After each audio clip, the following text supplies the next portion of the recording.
علی تو چیکار کردی به علی اصغر تو کشتی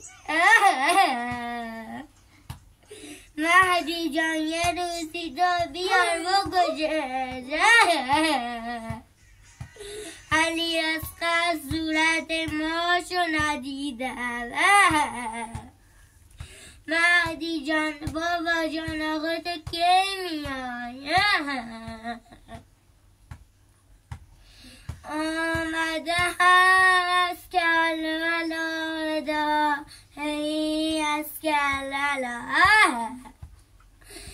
آخه چیکار کردن با امام حسین صلوات اللهم تا علی اصغر صورت ماشو ببینه مهدی جان یه روزی بیا به قادر مهدی صلوات بلند اللهم صل علی محمد و آل محمد. بچه فرجام آخه آقا جان تو کی میای ما دخترها پشت سر هم منتظریم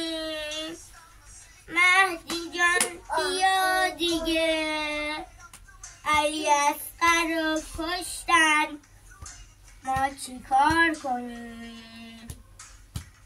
ما اینجا تنهاییم داشتن واسمون آب می آوردن خیمه علمو عباس پاله شد صلوات اللهم صل علی محمد و آل محمد. بابا خیمه نمیگه میگه مشک اما عباس بگو مشک اما عباس پاله شد ماما یه صلوات بلند دیگه اللهم صل علی محمد و آل محمد. بچه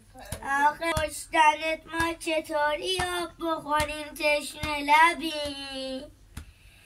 یا حیف که شهید کربلا شدی که بدون آب نخوردیم و کشته شدی